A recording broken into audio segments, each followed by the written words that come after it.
Hello, welcome to the lesson. Let me begin straight away by congratulating you on having a brilliant taste in music, because Can't Stop is one of my favourite songs. It is such a cool guitar riff, but I got to be honest, it's a bit of a wolf in sheep's clothing. If you look at the tab, the notes don't seem that difficult, but once you start trying to play it and making it sound authentic, you suddenly realise that there's quite a lot of technique involved in the way that John Frusciante strums up and down on the strings. But I'll explain all that to you in a second. Let me first demonstrate what I'm going to show you. It begins with the intro, which is actually quite simple, but I'll play it to you anyway.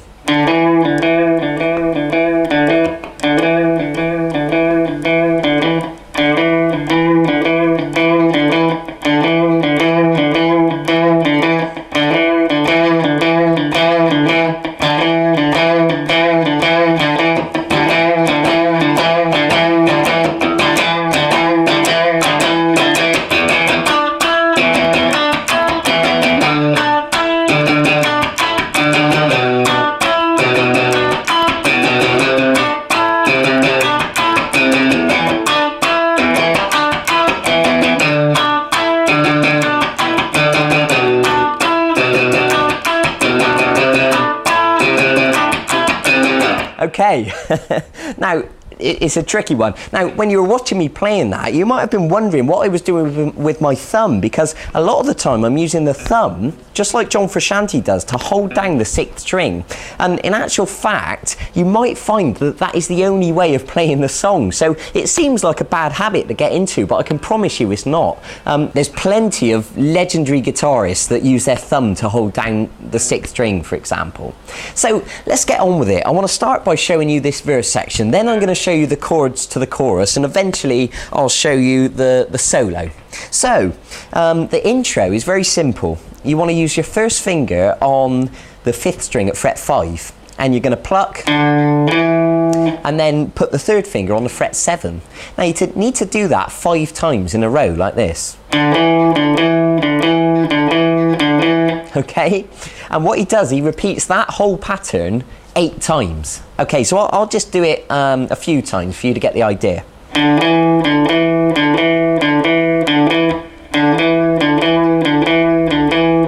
Okay, so it builds up in volume and eventually he comes in with the main riff. So you want to put your first finger on the fifth string at fret 7. And I'm going to ask you to pluck down and up with the plectrum like this. Now it's very important that you follow what I say, and whenever I tell you to pluck down or up, make sure you follow me precisely, because it will be vitally important to eventually in making the song sound right. So what you're going to do now is put your first finger on the third string at fret 7. And then you're going to put your third finger up to fret 9, still on the third string. So when we join it together, we've got this: down, up, down, down. Okay, now you're going to go back to that root note, the fifth string at fret 7, and you're going to use the plectrum to pluck down, up, down. Now here you're going to go to the third string again, but this time you're going to use the plectrum to pluck upwards. And then you're going to go to fret 9 and you're going to pluck upwards again. Now you're going to go back to the root note and you're going to do this: up, down, up. Okay, so you can see all those notes along the bottom of the screen on the tab, and I've said it once, I'll say it again. Make sure you follow those arrows precisely when I've said go down, up, etc. So let me demonstrate that again.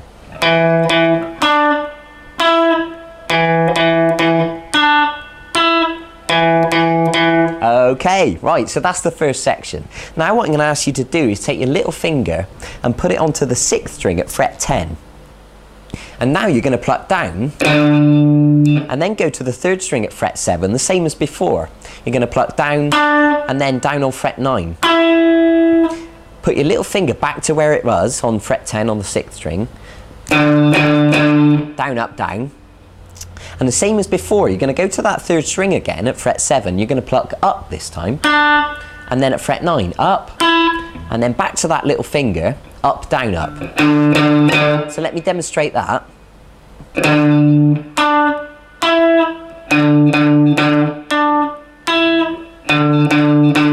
Okay, good. Now, here's the point where we're going to use the thumb.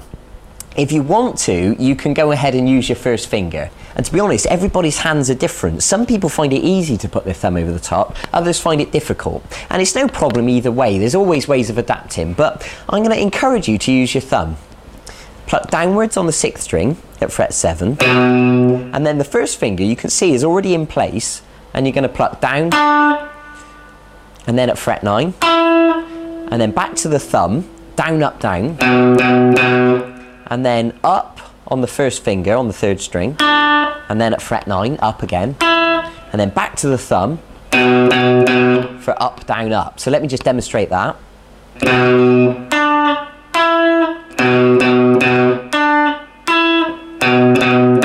Okay, and you can see the pattern is pretty much the same each time, every time we change position. And the last position is this, with the middle finger onto the 6th string at fret 8. And the picking pattern is exactly the same. You pluck down on the 6th string, up on the 3rd string, up at fret 9, back to the 6th string with the middle finger, pluck down, up on the 3rd string, up at fret 9, and then back to that middle finger for the down, up, down again. Okay, so remember, when you downloaded this video, it also came with a PDF document that you can print out and have it next to you, and all the tab is there with all the arrows, so if you want to have that by your side, you know, I encourage you to do that. Or just rewind the video and watch it as many times as you need to. So let me demonstrate what we've done so far.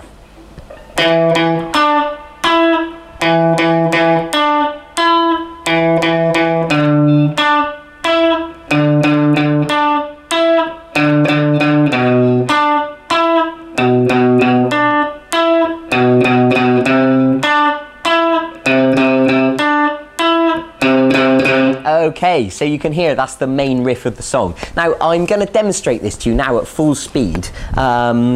Here goes.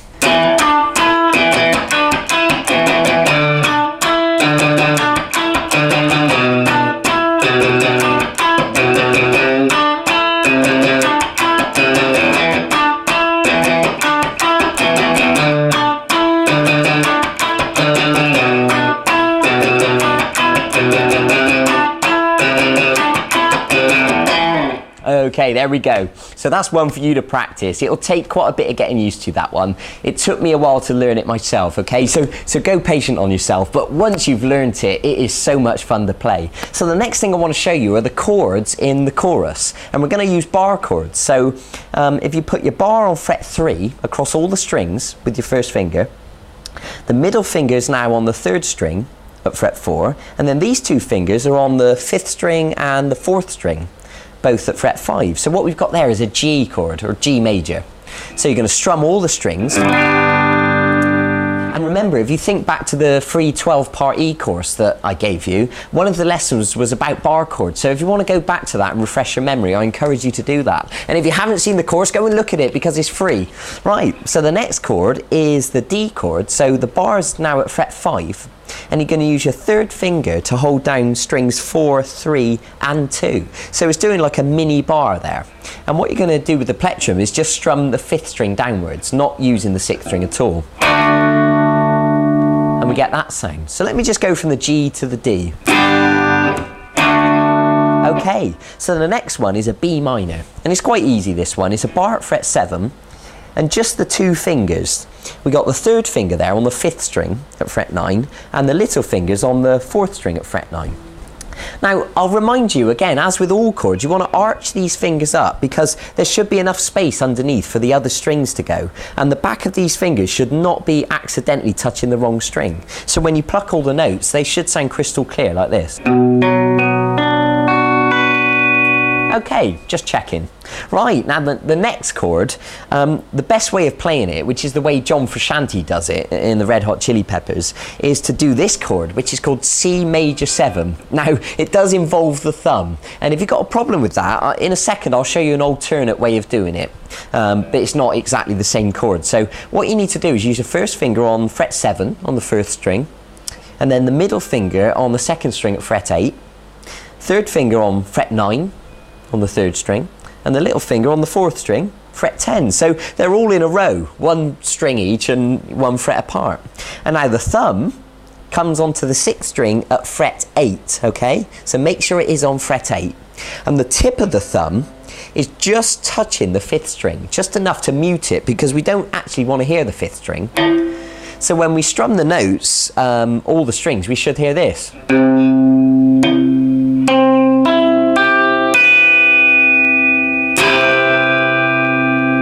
Okay, so that is the C major 7. Now, if you've got a problem getting your hands around that, I suggest you just do this with a bar at fret 8 and a normal type of major shape, which is when you use the middle finger on the 3rd string and then these 2 fingers on the 5th and 4th string.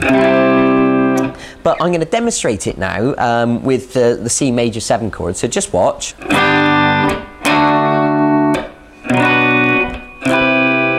And again.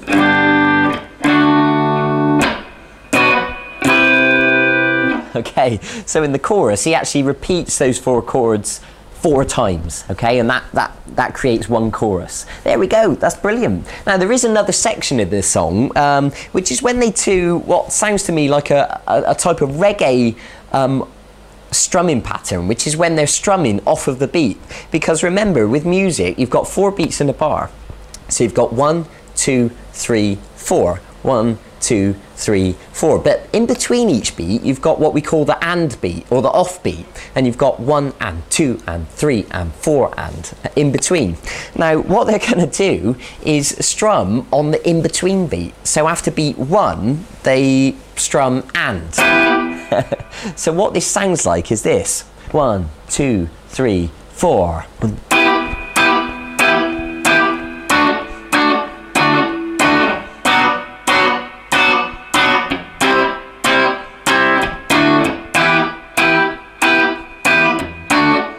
Now, when you play it on its own, the rhythm doesn't really make much sense to the ear, but when you hear it in the context with the drums and the bass guitar and the vocals, it all seems to fall into place. So the chord you want to use is the E minor chord. That's a bar at fret 7, middle finger on the 2nd string at fret 8, and then these 2 fingers on strings 4 and 3, both at fret 9. So you're going to do 4 sharp strums.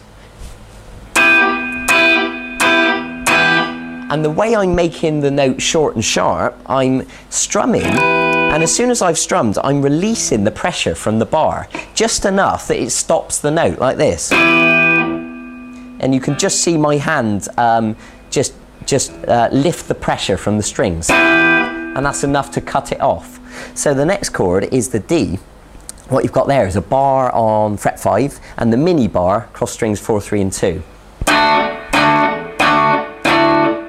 Okay, there you go. And by the way, on these chords, we're not using the 6th string, and the tip of my finger is touching the 6th string, just enough to mute it so we can't hear it. And finally, a B minor chord played with a bar at fret 2, the middle finger on the 3rd string, and then these 2 fingers on the 4th and 3rd string at fret 4. And then finally, the bar at fret 3 for a C chord with a mini bar, like that. And what we're going to do is strum 3 times, and for the 4th time we're going to move up 2 frets, so the bar's now on a D chord. So when we join all that together, it sounds like this.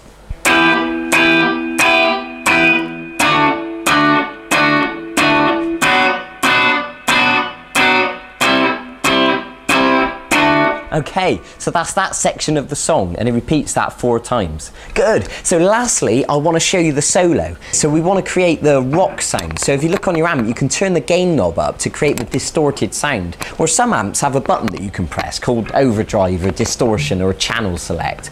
So we can get this sort of sound.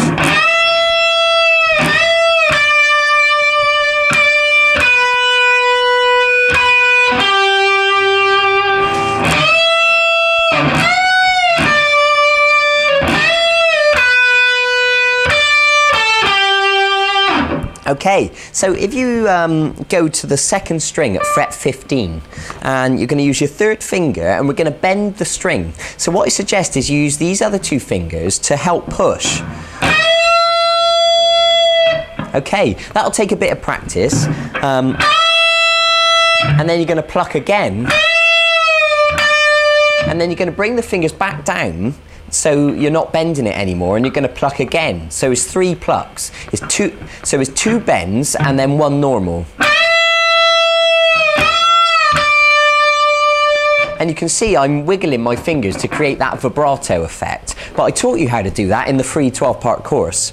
And then you're going to play the 2nd string at fret 15 again. And then go off to fret 12 on your 1st finger. And then you're going to play fret 12 again. And then the 3rd string at fret 12. So it goes like this.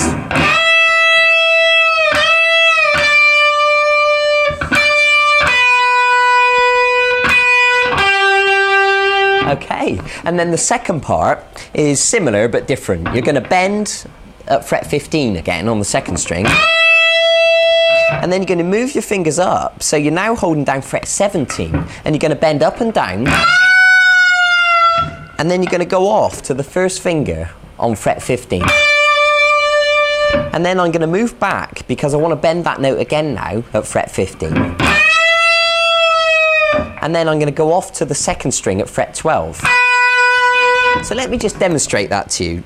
Starting at fret 15, moving up to 17, off to 15, and then bend,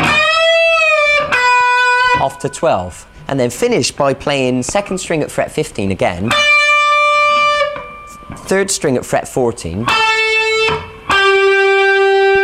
off to fret 12. So I'll play that through for you again at slow speed.